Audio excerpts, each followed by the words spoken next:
Hi, I'm Rachel, and if all goes well with my filming and editing and scheduling of this video, I should not be here when you first see it pop up. I should hopefully be on a week-long cruise to Bermuda, which hopefully I'm having a lot of fun and I'm excited for. But I didn't want to leave this channel high and dry without any content for a week, particularly because I tend to have a lot of content that I want to do on my booktube channel as it is. And one of them is to keep up with my mock reads goals. And this month, like last July, I've decided to highlight some science fiction picks. So to explain myself a little bit, mock reads is my reaction to the Goodreads Choice Awards, an attempt to get myself to read a little bit of front list, because I'm usually a backlist reader.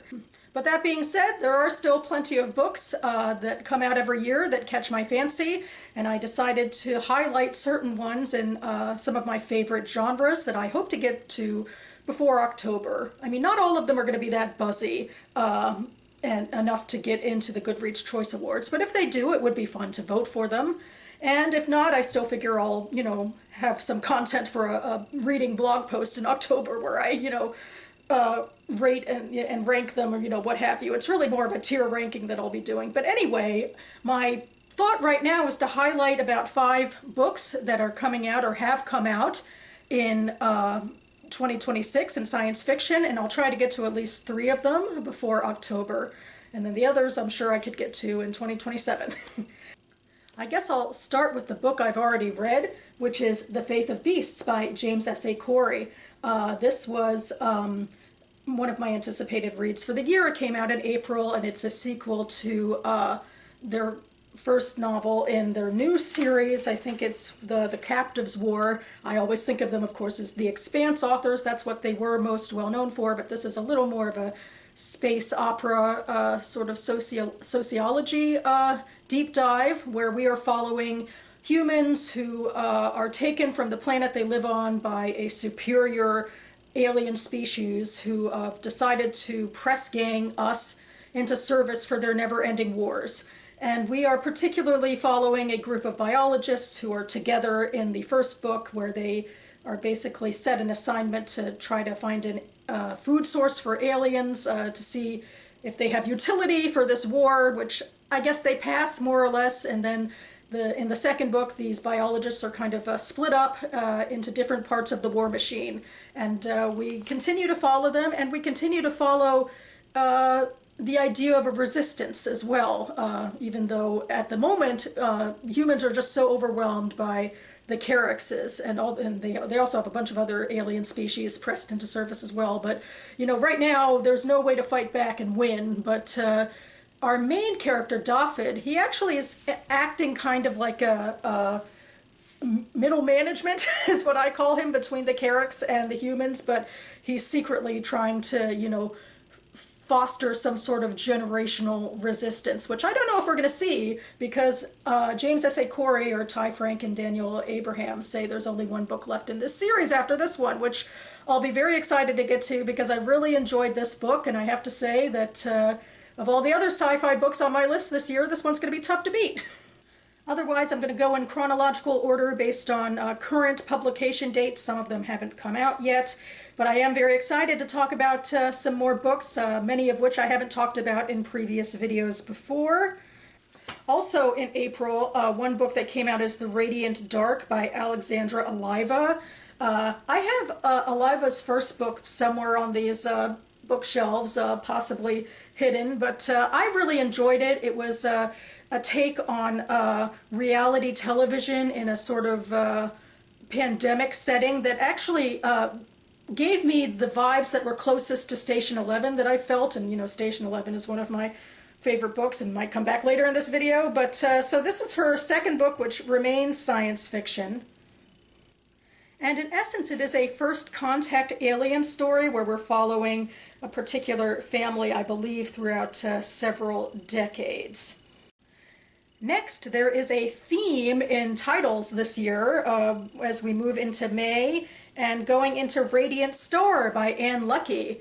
And Leckie is, of course, well known in science fiction spaces for her Imperial Erotic series, which I haven't read the most famous books of those yet, but I've kind of been inching around the corners of that universe, and I read one of her fantasy books, and I think this is another maybe standalone or another start of a series within the Imperial Erotic world.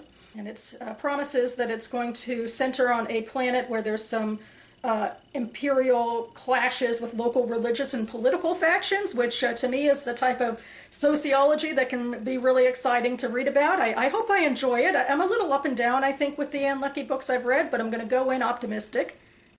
Next, coming out on September 1st is Understory by Chloe Benjamin, a second sophomore novel by a novelist whose work I've read several years ago, and I really liked it. Benjamin's first book was called The Immortalists, and it was about four siblings who went to a fortune teller who actually told them the dates they would die, and then we follow them throughout the ages, which on its surface doesn't sound appealing to me at all, but somehow she grabbed the humanity of these characters and who they were and the choices they made that just really spoke to me. And Understory, I guess, is even more implicitly science fiction. Well, maybe I'm pushing it a little, but it's about a biologist working at a research station and encountering a mysterious phenomenon, which I think, again, kind of gets into some timey-wimey stuff. And I like what she did with it last time, so I'm hopeful for what she's going to do with it this time. Next, on September 15th, speaking of Station 11, I am going with Exit Party by Emily St. John Mandel. You know, Emily St. John Mandel is the author of Station 11, and this is her latest book. I also highlighted it in my mid-year check-in freakout tag. And so this one starts in a near-future fractured America at a party taking place in 2031 Los Angeles with a vanishing man. She does love characters who sort of mysteriously vanish into the night and then have an impact on the rest of the story, or in Station 11's case, maybe it's that most of the population kind of vanished. But anyway, there's a lot of familiar things to those of us here, I think, that read a lot of Emily St. John Mandel, with parallel timelines, themes of survival and surveillance, and we're returning to the moon as well, like we did in one of her previous novels. So, you know, I feel like I'm in lockstep with her, that I just am intrigued by her writing, so I'm continuing to go forward with it. And actually, I do think that brings me to the 5 I wanted to highlight. My goal with these mock reads videos was to highlight 5 books per video, but then I guess, you know, publishing does what publishing does and authors do what authors do.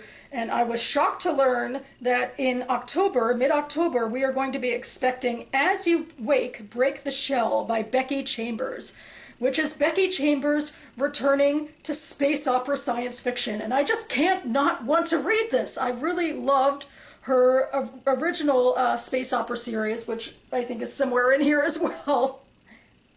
So this follows characters, I believe, living on a resource-poor planet. There is going to be some queer elements in here. There's going to be some spacefaring and spaceships as well, and a botanist. So, you know, we get into a little bit of hard science as well. And yeah, I'm just really excited. You know, I like the monk and robot novellas as well, but space opera is definitely much more my wheelhouse. So I'm glad she's finding more stories to tell in this particular subgenre. And I couldn't keep it off the list. So whether I get to it this year or next year, it'll probably be next year. I really hope I enjoy it. And that about covers it for me now. I will leave Goodreads links for all of these books listed down below in case you'd like more information.